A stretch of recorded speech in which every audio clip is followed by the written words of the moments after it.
Hi hello welcome to Mantra 5. Pawan Kalyan 2024 to 2029 రాజకీయ ప్రయాణం ఎలా ఉండబోతుంది? రాజకీయ వ్యవస్థలో పవన్ కళ్యాణ్ ఓ కృష్ణుడా లేదా కర్ణుడిలా మిగిలిపోతాడా? చూద్దాం. గడిచిన 2-3 దశాబ్దాలుగా ఒక దేశభక్తుడు, దేశం అంటే పిచ్చి ప్రేమ గల ఒక విప్లవ ఆలోచనలు కలిగిన ఒక యోధుడు, ఒక రాజకీయ నాయకుడు అవ్వడం, ఈ పొలిటికల్ సిస్టంలో ఎంటర్ అవ్వడం గడిచిన 2-3 దశాబ్దాలుగా 1999 మంది చూసి ఉండరు. ఒక భగత్ సింగ్, ఒక అల్లూరి సీతారామరాజు, ఒక సుభాష్ చంద్రబోస్, ఒక కొమరం భీం, ఒక మదర్ తెరిసా రాజకీయాల్లోకి వచ్చి సమర్థవంతంగా ఒక దేశాన్ని, ఒక రాష్ట్రాన్ని పరిపాలిస్తే ఎలా ఉండబోతుందో ఈ సమాజం చూడబోతుంది.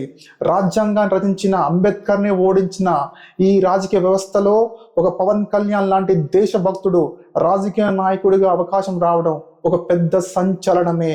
గడీల పాలన, కులాల ఆధిపత్య పాలన, మతపరమైన రాజకీయ పాలన చేయడానికి మాత్రమే అలవాటు పడ్డ ఈ వ్యవస్థలో మార్పుకు నాంది పడనుంది. ఒక సామాన్యుడు డబ్బుతోనే కాకుండా దేశంపై ప్రేమ, సమాజం అంటే ఇష్టం ఉన్నవాడు రాజకీయాల్లో తొలి అడుగు పడ్డ సమయం వచ్చింది.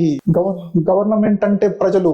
అలాంటి ప్రజలు పన్నుతో కట్టిన డబ్బులతో పంచే గవర్నమెంట్ పథకాలపై తమ పేరు ఉండదని, కేవలం దేశం కోసం, రాష్ట్రం కోసం పోరాడి ప్రాణత్యాగం చేసిన యోధుల పేర్లు మాత్రమే ఉంటాయని చెప్పినప్పుడే దేశాన్ని ప్రేమించే ప్రతి వాడి గుండె ఆనందంతో పులకించింది.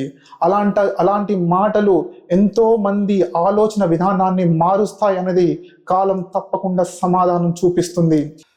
రాజకీయ వారసత్వం లేని కొత్తతనం, కేవలం దేశభక్తి వారసత్వం గల కొంతమంది అయినా రాజకీయ నాయకులుగా పుట్టుకొస్తారు.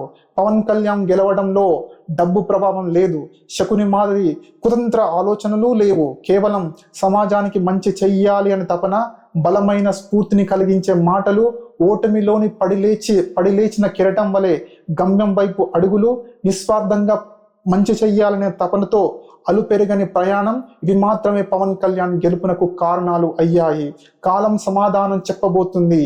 ఈ కుళ్ళిన రాజకీయ వ్యవస్థని కూకటి బేళ్లతో పెక్కలించే విశ్వలోకాధిపతి అయిన శ్రీకృష్ణుని సుదర్శన చక్రం వలె ఒక ఆయుధంగా మారుతాడా?